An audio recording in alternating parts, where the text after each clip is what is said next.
जय भीम साथियों।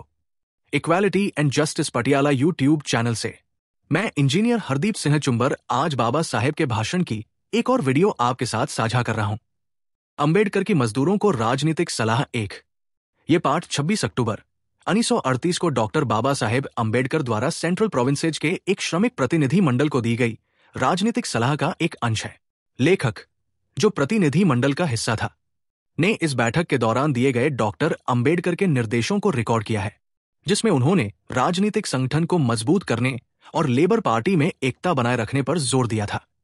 डॉक्टर अंबेडकर ने पार्टी की अनुशासनहीनता, धन की कमी और चुनावी असफलताओं की आलोचना की, जबकि कार्यकर्ताओं को कांग्रेस जैसी मजबूत ताकतों का मुकाबला करने के लिए सदस्यता बढ़ाने, पैसे का हिसाब किताब रखने और ईमानदारी से काम करने की आवश्यकता समझाई। उन्होंने ये भी स्पष्ट किया कि चूंकि वे अल्पसंख्यक हैं, इसलिए राजनीतिक सफलता के लिए बहुमत और अन्य समूहों के सहयोग की आवश्यकता होगी। आप वीडियो को देखते रहें। बाबा साहेब ने भाषण में और क्या कहा था? Please like, share and subscribe this video. जय भीम साथियों। Equality and justice Patiala YouTube channel से इंजीनियर हरदीप सिंह चुंबर ने आज की वीडियो के बारे में आपको बता ही दिया है। Please like, share and subscribe this video. 26 अक्टूबर 1938 को मध्य प्रांत वनहाड़ के कार्यकर्ताओं का एक प्रतिनिधिमंडल डॉक्टर बाबा साहेब अंबेडकर से उनके राजगृह जाकर मिला था।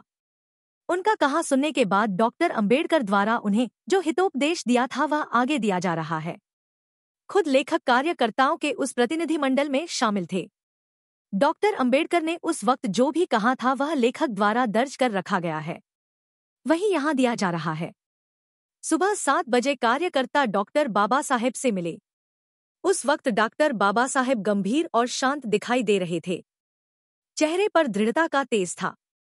कार्यकर्ताओं के साथ हुई चर्चा के बाद हमें उद्देश्य कर वह बोलने लगे। उस वक्त हमें लग रहा था कि उनके मुंह से स्वाभिमानी तेजस्वी शब्द निकल रहे हैं। डॉक्टर अंबेडकर ने कहा, चले सुनते हैं। सुने बाबा साहेब ने क्या कहा था। डॉक्टर अंबेडकर ने कहा, मध्य प्रांत वनहा के काउंसिल इलेक्शन हुए अब करीब 1.5 साल बीत चुके हैं। इतने समय में हम कुछ कर ही नहीं पाए। आपको 20 सीटें दिला दी, उनमें से केवल 7 सीटें ही हमें मिल पाई। 13 सीटों को जीतने के लिए हम कुछ कर नहीं पाए। जीते हुए 7 लोगों में भी कभी आपसी अपनापन दिखाई नहीं दिया। उनमें कभी एका नहीं रहा। हमारी मुंबई में आप देखें तो पाएंगे कि हमारे स्वतंत्र लेबर पार्टी का ऑर्गेनाइजेशन कांग्रेस से भी बेहतर है। लोगों में जागृति पैदा करना और राजनीति में संगठन बनाए रखना 2 अलग बातें हैं। चुनाव के बाद आपने कितने सदस्य बनाए? पिछली बार केस के सिलसिले में आया था तब पूछताछ की थी। तब पार्टी के नए सदस्य बनने की कोई खबर नहीं मिली थी। वहां स्वतंत्र लेबर पार्टी का कोई दफ्तर नहीं है। कोई अगर मदद मांगने आए भी, किसी को अगर कोई शिकायत भी हो तो उसके समाधान का इंतजाम करने की कोई सुविधा उपलब्ध नहीं। आपके पास पैसा नहीं है। पैसों के बगैर राजनीति चले कैसे? पैसों के लिए किसी एक व्यक्ति पर निर्भर रहने से काम नहीं चलता। हमने जो सदस्य जोड़े हैं उनमें से ज्यादातर स्थायी सदस्य हैं, इसीलिए राजनीति चलती है। आप लोगों ने ऐसा कोई इंतजाम नहीं किया है, और जो मैं बताता हूं वह भी आप नहीं करते। मैं केवल मुंबई की जिम्मेदारी लेता हूं। मध्य प्रांत वनहाट से मुझे क्या लेना देना? अगर आप लोग कुछ करना ही नहीं चाहते तो मुझे आपके प्रांत से कुछ लेना देना नहीं रहेगा। आपके प्रांत में कुछ स्वार्थी, मीठा बोलने वाले लोग भी हैं और कुछ काम करने वाले लोग भी हैं। इसके बावजूद यहां अब तक कुछ हुआ नहीं है। आपको ये काम करना ही होगा। भाई जयवंत को ऑर्गेनाइजर नियुक्त किया है, इसलिए उन्हें सहयोग देते हुए आपको काम करना होगा। फिर आप उनका विरोध क्यों करते हैं? हमें एक दोष है, हमें एक बार अगर झगड़ा होता है तो वो पीढ़ियों तक चलता रहता है। ये ठीक नहीं। राजनीति में बोला हुआ तुरंत भूल जाना चाहिए। हरदास के बारे में मन में आदर है, हालांकि उनमें कुछ दोष भी है। हरदास ने टिकट नहीं दिया, इसलिए पाटिल को भी उनसे बदला लेना नहीं चाहिए। हम अल्पसंख्यक है, मेंढकी फूल कर भी बैल जितनी बड़ी नहीं हो सकती। इसीलिए किसी का साथ लिए बगैर राजनीति हमारे नियंत्रण में नहीं आने वाली है। पुराने आंदोलन केवल हम तक ही सीमित हुआ करते थे। उस वक्त हमें अंग्रेज सरकार से पाना था। अब अंग्रेजों की सरकार बची नहीं। आज की राजनीति बहुमत से चलने वाली है। बिना बहुमत के हम राजनीति को जीत नहीं सकते, इसीलिए हमें बहुमत बढ़ाना होगा। जयवंत के बारे में इतना परहेज क्यों है? वो कोई राजा तो नहीं है। अगर कोई बेहतर काम करता है तभी उसे बेहतर माना जा सकता है। कोई अगर खिलाफ काम करे तो मैं एक पल में उसे हटा दूंगा। स्वतंत्र लेबर पार्टी का जब कोई सदस्य बनता है तो वो किसी भी दूसरी पार्टी का सदस्य नहीं बन सकता। राजनीति के अलावा आप समाज कार्य, धार्मिक कार्य कर सकते हैं। कौन अधिकार में रहे इसका फैसला करना लोगों का कर्तव्य है। सदस्यों की निगरानी के लिए कोई व्यक्ति नहीं है, शायद इसीलिए ऐसा हो रहा है। मुझसे कोई गलती हो तो यहाँ के लोग मुझसे पूछने आ जाते हैं। हम सत्याग्रह उनके खिलाफ करते हैं, हमें प्रेम हो। बच्चा मां के खिलाफ सत्याग्रह करता है। डॉक्टर खरे से मैंने इकरारनामा लिखवा लिया है। महात्मा गांधी ने कहा कि ये लोग अस्पृश्य, अज्ञानी हैं, उनकी कोई महत्वाकांक्षा नहीं। अस्पृश्य मिनिस्टर को लिया होता, मुझे क्यों लिया? एक मिनिस्टर लेकर आपने उनके मन में महत्वाकांक्षा पैदा की। आपने जब सत्याग्रह किया था तब क्या अग्निभोज उसमें शामिल हुआ था? वो अगर अपने हकों के लिए भी लड़ने के लिए तैयार नहीं है तो आपने गांधी के खिलाफ सत्याग्रह क्यों किया? जो व्यक्ति लड़ने के लिए तैयार हो उसकी खातिर लड़ना कर्तव्य बन जाता है। जहां स्वतंत्र लेबर पार्टी का जो भी काम चलेगा वहां उस ब्रांच में हेड ऑफिस का कंट्रोल होना जरूरी है। मैं अनुशासन को मानने वाला हूं और मैं लगभग तानाशाह हूं। पैसों के मामले में हमें बेहद ईमानदार रहना होगा। हर जिले से 5-5 सदस्यों को लाकर सभा कीजिए। सभा में अपने 7 MLA को बुलाइए। सब मिलकर स्वतंत्र लेबर पार्टी की स्थापना कीजिए। मजबूत नींव पर खड़ी संस्था है कांग्रेस, उनके सामने हमारी एक नहीं चलती। उनका बहुमत होने के कारण हम कुछ नहीं कर सकते, इसलिए उनमें फूट डालना हमारा कर्तव्य है। डॉक्टर खरे दुश्मन पार्टी का पत्थर है। मैंने उसे गिराने की कोशिश की। पक्ष सदस्यों की रकम किसी एक व्यक्ति के पास ना रखें। 2 या 5 लोगों के नाम पर पैसा बैंक में रखना चाहिए। पार्टी के कामकाज को देखने के लिए एक सचिव नियुक्त करें। यह काम तो हो गया है, दफ्तर के लिए एक घर लीजिए। हर महीने जितना चंदा जमा होता है वो उसके लिए बने फॉर्म में लिख कर भेजें। आपका काम सलीके से चलने लगेगा तब जनता में सीपी और बेरार के लिए 2 पन्ने आरक्षित कर देंगे। फिलहाल एक तात्कालिक समिति नियुक्त कीजिए, बाद में चुनाव कराएंगे। प्रचार के काम के लिए विभिन्न विभागों 2 स्वतंत्र लेबर पार्टी की राजनीति के लिए अलग अलग लोगों के सदस्यों की संख्या बढ़ाकर संगठन बनाना आवश्यक है। सत्ता जिसके हाथ होगी उसका चुनाव बहुत एहतियात से करें। उत्तम व्यक्ति को ही चुनें। समाज कार्य क्या है? समाज का हित किस बात में है? समाज के लिए क्या चीज जरूरी है, इसका एहसास उस व्यक्ति को होना चाहिए। काम करने वाले अव्वल दर्जे के लोगों को चुनने के बजाय अपने रिश्तेदारों की भर्ती की जाए तो कुछ नहीं होगा। अपने व्यक्ति के साथ मतभेद हो भी तो सदस्यों का बर्ताव इस प्रकार का हो कि सार्वजनिक सभाओं में हमारी पार्टी कहीं कमजोर ना पड़े। पार्टी के सदस्य बनाइए। मध्य प्रांत का एक नक्शा बनाकर मुझे भेज दीजिए। उस नक्शे में जिले के विभाग बताकर उसमें हमारे कितने मतदाता है, साधारण मतदाता कितने हैं, कहां की सीटें आरक्षित है, कहां चुनाव लड़ाने पड़ेंगे आदि सभी जानकारी उसमें लिख कर भेजिए ताकि आगे की व्यवस्था का इंतजाम करना आसान हो जाएगा। नमस्कार। आज हम इतिहास के पन्नों से एक बहुत ही दिलचस्प बातचीत का जिक्र करने वाले हैं। जी। ये बात है 26 अक्टूबर 1938 की। तब के मध्य प्रांत मतलब सेंट्रल प्रोविंसेस के कुछ मजदूर नेता डॉक्टर बाबा साहब अम्बेडकर से मिलने मुंबई गए थे। उनके घर राजगृह। हाँ, और ये मुलाकात खास इसलिए भी है क्योंकि इसका जो ब्यौरा है ना वो उसी प्रतिनिधि मंडल के एक सदस्य ने लिखा था। अच्छा जी, तो ये बिल्कुल सीधी रिपोर्टिंग जैसी है। हमें पता चलता है कि डॉक्टर अंबेडकर उस वक्त क्या सोच रहे थे, उनकी रणनीति क्या थी और मतलब कार्यकर्ताओं से वो कैसे बात करते थे। हाँ, ये कोई किताबी बात नहीं है। बिल्कुल नहीं, ये तो जमीन पर काम करने वालों को दी गई सीधी खरी खरी और थोड़ी सख्त सलाह थी। संगठन पर, लीडरशिप पर, राजनीति कैसे करनी है, इस पर उनके बहुत बेबाक विचार सामने आते हैं इसमें। तो चलिए इस बातचीत में थोड़ा और गहरे उतरते हैं, समझने की कोशिश करते हैं कि उस सुबह 7 बजे क्या हुआ था। जैसा कि नोट में लिखा है, डॉक्टर अंबेडकर गंभीर थे, शांत थे, चेहरे पर एक दृढ़ता थी। उन्होंने पहले धैर्य से प्रतिनिधि मंडल की बात सुनी और फिर उन्होंने अपनी बात रखनी शुरू की और शुरुआत ही की मध्य प्रांत की स्थिति के अपने आकलन से। क्या कहा उन्होंने? उन्होंने कहा कि भाई काउंसिल चुनाव हुए 1.5 साल हो गए हैं, मगर कुछ खास प्रगति दिख नहीं रही। अच्छा। बोले 20 आरक्षित सीटें थीं पर जीती सिर्फ 7 और बाकी की जो 13 सीटें थीं उनके लिए कोई कोशिश भी नहीं हुई ठीक से। ओहो। और जो 7 जीते उनका क्या, वही तो असल बात थी। अंबेडकर ने कहा कि जो 7 लोग जीते भी हैं उनमें आपस में कोई एकता नहीं है, कोई तालमेल ही नहीं है। हाँ, यहीं पर उन्होंने शायद बॉम्बे का उदाहरण दिया होगा। बिल्कुल, उन्होंने अपनी बॉम्बे की इंडिपेंडेंट लेबर पार्टी ILP का जिक्र किया और दावा किया कि उनकी पार्टी का संगठन तो कांग्रेस से भी बेहतर है। हाँ, ये दिखाता है कि संगठन को वो कितना ज्यादा महत्व देते थे, ऑर्गेनाइजेशन इज की। और उन्होंने एक बहुत बहुत जरूरी फर्क बताया। कहा कि देखो, लोगों में चेतना जगाना, जागरूकता फैलाना, वो एक बात है जी, लेकिन एक राजनीतिक संगठन बनाना, उसे चलाना, ये बिल्कुल अलग चीज है। सिर्फ जागरूकता से काम नहीं चलेगा। बिल्कुल सही। और इसी बात पर उन्होंने कुछ सीधे सवाल पूछे होंगे फिर। हाँ, सवाल ऐसे थे जो शायद थोड़े चुभने वाले थे। पूछा, चुनाव के बाद कितने नए सदस्य बने पार्टी के? क्या पार्टी का कोई दफ्तर है, कोई ऐसी जगह जहां आम आदमी अपनी शिकायतें मदद के लिए जा सके? और सबसे बड़ा सवाल, पैसा। हाँ, पार्टी चलाने के लिए पैसा कहाँ से आता है, इंतजाम क्या है? उन्होंने इस बात की बड़ी आलोचना की कि पैसे के लिए सिर्फ एक आदमी पर निर्भर क्यों रहना। हाँ, ये तो बहुत बड़ी कमजोरी होती है किसी भी संगठन के लिए। उन्होंने बताया कि बॉम्बे में ILP कैसे चलती है। वहाँ सदस्य बाकायदा चंदा देते हैं रेगुलरली। उससे पार्टी अपने पैरों पर खड़ी है। नहीं होगी, अपने पैरों पर खड़ा होना होगा। उनके लहजे में थोड़ी निराशा भी थी शायद। हाँ, ऐसा लगता है। वो कह रहे थे कि मेरी सलाह पर ध्यान ही नहीं दिया जा रहा। उन्होंने यहाँ तक कहा कि अगर आप लोग कुछ नहीं करेंगे तो भाई मेरा आपके प्रांत से कोई लेना देना नहीं रहेगा। मतलब काफी सख्त बात थी ये। और संगठन के अंदर की जो दिक्कतें थी उन पर भी बात हुई, जैसे किसी ऑर्गेनाइजर को लेकर। हाँ, उन्होंने पूछा कि भाई जयवंत को ऑर्गेनाइजर बनाया गया था तो उनका विरोध क्यों हो रहा है। अच्छा। और यहीं पर उन्होंने राजनीति की एक, आप कह सकते हैं, प्रैक्टिकल बात समझाई। क्या? कहा कि देखो, राजनीति में जो बहस हो जाती है, कड़वी बातें हो जाती हैं, उन्हें फौरन भूल जाना चाहिए। ये बहुत मुश्किल होता है वैसे।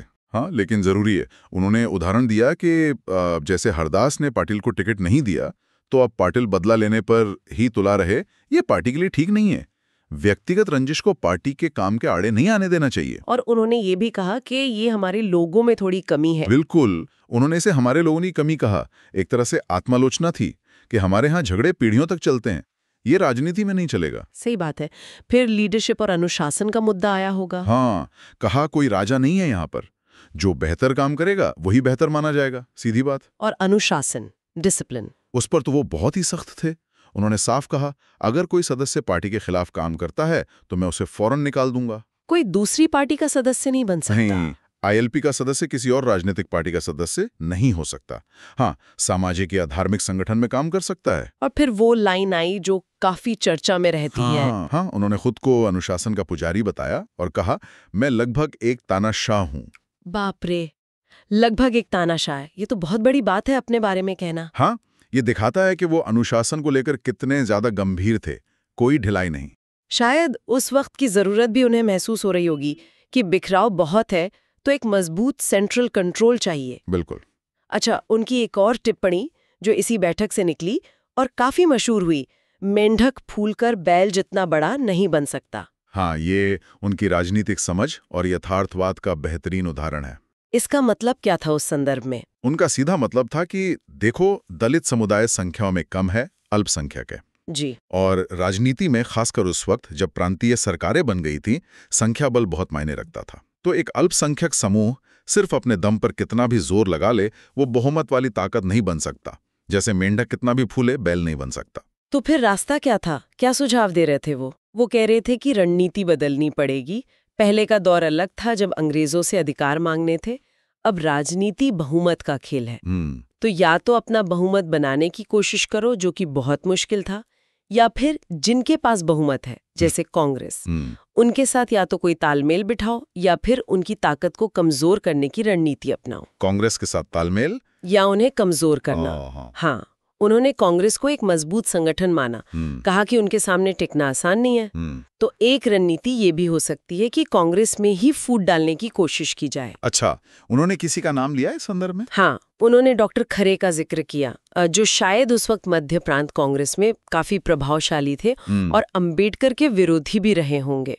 अंबेडकर ने कहा कि वो यानी खरे दुश्मन पार्टी के पत्थर हैं और मैंने उसे नीचे दबाने की कोशिश की। ये बात ध्यान रखने वाली है कि हम यहाँ सिर्फ डॉक्टर अंबेडकर के कहे शब्दों को बता रहे हैं, जैसा कि उस नोट में दर्ज है।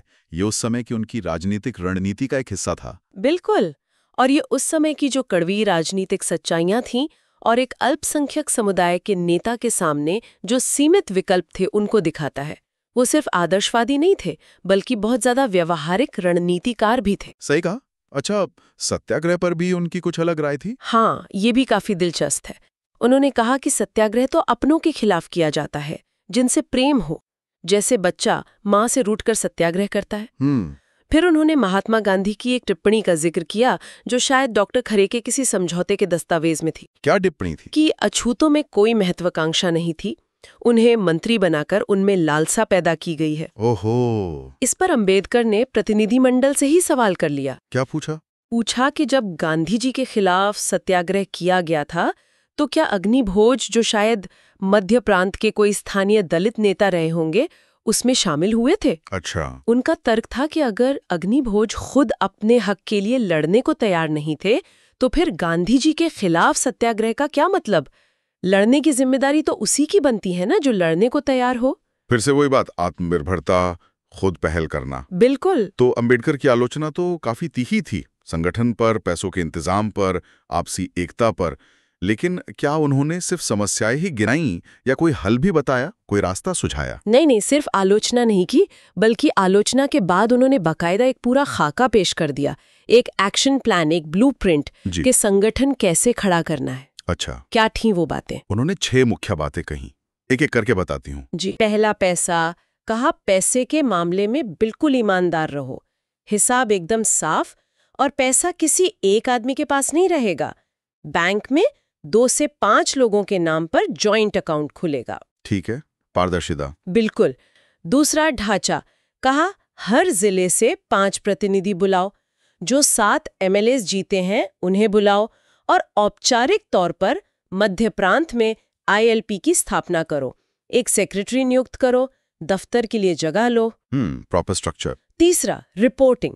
हर महीने कितना चंदा जमा हुआ उसका हिसाब एक तय फॉर्मेट में भरकर बॉम्बे भेजो, यानी जवाबदेही, अकाउंटेबिलिटी। जी। चौथा, प्रचार। कहा जब काम ठीक से चलने लगेगा तो मेरा जो अखबार है जनता, उसमें मध्य प्रांत और बेरार के लिए 2 पेज रखे जाएंगे। ये तो बहुत बड़ा सपोर्ट था। हाँ। पांचवा, तुरंत शुरुआत। बोले इंतजार मत करो, फौरन काम शुरू करने के लिए एक अंतरिम कमेटी, मतलब एडहॉक कमेटी बना लो, बाद में चुनाव करवा लेना। और छठा, काम का बंटवारा। पार्टी का प्रचार करने के लिए, सदस्य बनाने के लिए अलग अलग विभाग बनाओ, प्रोफेशनल तरीके से काम करो। अरे वाह, ये तो सचमुच पूरा एक्शन प्लान है। मतलब सिर्फ प्रॉब्लम नहीं बताई, पूरा सोल्यूशन दे दिया। बिल्कुल। इसीलिए मैं कह रही थी कि उसे विचारक नहीं, एक कुशल ऑर्गेनाइजर भी थे। नेतृत्व चुनने के बारे में भी कुछ कहा उन्होंने, लीडर्स कैसे चुने? हाँ, ये भी बहुत जरूरी बात उन्होंने कही। जोर देकर कहा कि पार्टी में पदों पर किसे रखना है ये बहुत ध्यान से तय करना, सिर्फ सबसे काबिल आदमी को चुनो। काबिल मतलब ऐसा व्यक्ति जिसे सामाजिक काम की समझ हो, जिसे समाज के भले की चिंता हो। ये नहीं कि अपने रिश्तेदारों को भर लिया या जान पहचान वालों को, सिर्फ काबिलियत देखो। मेरिटोक्रेसी की बात। जी। और आखिर में एक और बात कही कि देखो, अंदर चाहे जितने मतभेद हो, आपस में चाहे जितनी बहस हो, लेकिन बाहर पब्लिक में पार्टी कमजोर नहीं दिखनी चाहिए। सदस्यों का बर्ताव ऐसा हो कि पार्टी की इज्जत बढ़े, कम ना हो। सार्वजनिक एकता, पब्लिक यूनिटी इज इम्पोर्टेंट। बिल्कुल। और जाते जाते उन्होंने कुछ होमवर्क भी दिया था शायद। हाँ बिल्कुल, ताकि ये बातें सिर्फ हवा में न रह जाएं। उन्होंने एक ठोस काम सौंपा। क्या काम? कहा वापस जाओ, सदस्य बनाओ और मध्य प्रांत का एक नक्शा बनाकर भेजो मुझे। नक्शा? किस चीज का नक्शा? उसमें सब कुछ मार्क करना था। जिले कैसे बटे हैं, हर जिले में ILP के वोटर्स कितने हो सकते हैं, सामान्य वोटर्स कितने हैं, आरक्षित सीटें कहाँ हैं और भविष्य में किन सीटों पर चुनाव लड़ा जा सकता है। अरे वाह, पूरी स्ट्रेटेजिक मैपिंग। जी, ये सारी जानकारी उन्हें चाहिए थी ताकि आगे की रणनीति, आगे का प्लान बनाया जा सके। तो ये थी वो बैठक 1938 की, डॉक्टर अंबेडकर की सीधी 2 टूक सलाह, संगठन कैसे बने, अनुशासन कितना जरूरी है, राजनीति की जमीनी हकीकत क्या है और असल में काम कैसे करना है, सब कुछ था इसमें। हाँ, ये बातचीत साफ दिखाती है कि डॉक्टर अंबेडकर सिर्फ संविधान बनाने वाले या बड़े विचारक ही नहीं थे, वो एक जमीन से जुड़े बेहद कुशल राजनीतिक आयोजक और रणनीतिकार थे। वो जानते थे कि जो समुदाय हाशिए पर है, उनके लिए राजनीतिक ताकत कितनी ज्यादा जरूरी है। और वो ताकत सिर्फ सोचने से नहीं मिलती। बिल्कुल नहीं, उसके लिए जमीन पर उतरकर मेहनत करनी पड़ती है। पैसा जुटाना, दफ्तर चलाना, कार्यकर्ताओं को ट्रेनिंग देना, अनुशासन रखना, सही नेता चुनना, ये सब जो छोटे छोटे लेकिन जरूरी काम है, उन्हें वो सत्ता तक पहुंचने के लिए अनिवार्य मानते थे। तो डॉक्टर अंबेडकर की ये जो सलाह है, व्यावहारिक, अनुशासित, कहीं कहीं सख्त भी, इसे सुनने के बाद आज के समय में एक सवाल मन में आता है। आज जो राजनीतिक या सामाजिक आंदोलन चल रहे हैं, खासकर उन समुदायों के जो अब भी कहीं ना कहीं हाशिए पर हैं, उनके लिए ये बुनियादी बातें, मतलब जमीनी संगठन, पैसों में पारदर्शिता, अंदरूनी अनुशासन, सही वक्त पर सही गठबंधन, ये सब कितना मायने रखता है? हाँ, और जो बड़ी स्थापित ताकतें हैं उनके सामने खड़े होने के लिए क्या इन बुनियादी संगठनात्मक उसूलों का महत्व शायद पहले से भी कहीं ज्यादा हो गया है? बिल्कुल, ये एक सोचने वाली बात है। धन्यवाद साथियों, आपने वीडियो पूरा सुना। उम्मीद है बाबा साहेब गांधी के विरोधक क्यों थे और वह कांग्रेस में शामिल नहीं होते, इन 2 आरोपों का जवाब आपके मिल गया होगा और आपकी जानकारी बड़ी होगी। हम आगे भी और वीडियो बनाकर बात साझी करते रहेंगे। आप equality and justice Patiala YouTube channel के साथ जुड़े रहें। अगर आपको पसंद आए तो कृपया इसे लाइक, शेयर और कमेंट करें। हम रोजाना नॉलेज ऑफ कॉन्स्टिट्यूशन, संविधान का ज्ञान और बाबा साहेब के भाषणों पर वीडियो बनाकर चर्चा करते हैं। अगर चाहते हैं कि आपके भाई, बहन और मित्रों को भी संविधान का और बाबा साहेब के भाषणों का ज्ञान हो, तो कृपया इस वीडियो को उनके साथ साझा जरूर करें। आपके पास वीडियो पहुंचती रहे तो आप चैनल को सब्सक्राइब जरूर करें। अब हमें अनुमति दें। जय भीम, जय भारत, जय संविधान। Please take care your own self. जय भीम साथियों। साथियों, अब तो जाग जाओ। जागोगे तो ही एक हो सकते हो। चलो एक हो जाओ। Friends, wake up now. If you don't wake up now, when will you wake up? Ambedkarites, unite. साथियों, अब तो जाग जाओ। अब नहीं जागोगे तो कब जागोगे? अम्बेडकवादियों, सब एक हो जाओ। साथियों, अब तो जाग जाओ। अब नहीं जागोगे तो कब जागोगे? अम्बेडकवादियों, सब एक हो जाओ। अम्बेडकरवाद की मुख्य धारा की पार्टी बीएसपी है, जिससे सरकार बनाने की उम्मीद है। सबको इसका समर्थन करना चाहिए। Please watch, like, comment and share Equality and Justice Patiala YouTube channel with engineer Hardeep Singh Chumbar. Baspa का नाम सुनकर ही कई लोग हैरान हो सकते हैं। बसपा ही क्यों? इसके लिए अब से हम 2 बात करेंगे। पहली बात, भारत में 78 सालों से केंद्र और राज्यों में सरकारें बनती और बदलती रहती है, लेकिन शोषणवादी व्यवस्था वही बनी रहती है जो 1937 और फिर 47 के बाद गांधी और उनकी कांग्रेस पार्टी ने स्थापित की है। यानी भारत की सरकारें पूंजीपतियों के धन से उनके फायदे पर ध्यान केंद्रित करती आ रही है, उन्हें और अधिक अमीर बनाने का काम करती है और मजदूर वर्ग का शोषण करती आ रही है। ये सिलसिला जारी रखा जाता है। मेहनतकश समुदाय के सत्ता को दूर रखने के लिए वो लोग अंदर से और बाहर से एक है। आपस की लड़ाई सत्ताएं पाने के लिए ही लड़ी जाती है। बहुजन समाज के खिलाफ वो सभी एक मत है। भारत के कुछ वर्ग जिनके पास रोटी रोजगार का जुगाड़ है, वो अपने हक अधिकार पाने बढ़ाने तक, सवारत पूरे करने तक की लड़ाई लड़ता रहता है। दूसरी ओर जिनके पास 2 वक्त की रोटी का जुगाड़ नहीं है, वो तो काम छोड़कर लड़ने की सोच भी नहीं सकता। जिनके पास रोटी रोजगार का जुगाड़ है, वो केवल सरकारें बदलना ही पसंद करते हैं। दूसरी ओर डॉक्टर अंबेडकर के नाम पर भारत के मेहनतकश समुदाय ने कई पार्टियां बना ली है। सभी दावा करते हैं कि हम सही हैं और बाकी सब गलत है। वो चुनाव लड़ते हैं, उस सभी की वोटों की संख्या 100 से 200 या 400 के बीच रहती है। अगर सभी की कुल वोटों को जोड़ दें तो केवल कुल पोल वोट का आधा प्रतिशत वोट ही बनले हैं। ये तो बस एक छोटा सा प्रतिशत है, जिसे आने वाले 10 सालों में तो सरकार बनाने की कोई सोच भी नहीं सकता। लेकिन बसपा का इतिहास अलग है। परिस्थितियों पर गौर करे तो विपक्ष का, और अपनों का विरोध झेलने के बावजूद उसे 1.5 से 2% वोट मिल ही रहे हैं। जरा विश्लेषण करें तो मौजूदा हालात में ये सभी पार्टियां मिलकर पंजाब में सरकार नहीं बना सकती। लेकिन अगर ये सभी बसपा का समर्थन करें तो मजदूर वर्ग पंजाब में सरकार बनाने की उम्मीद कर सकता है। इसलिए अंबेडकर के नाम पर बने सभी दलों के और मजदूर वर्ग की पार्टियां के दलित वर्ग का भला तभी कर सकती है जे ये सभी बसपा का साथ दे। बसपा उनका साथ दे ऐसा कोई कैसे सोच सकता है?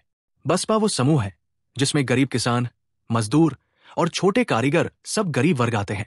तो सभी को बहुजन समाज की पार्टी बसपा का साथ देना होगा, तभी बाबा साहेब का और साहब काशीराम जी का सपना पूरा हो सकता है।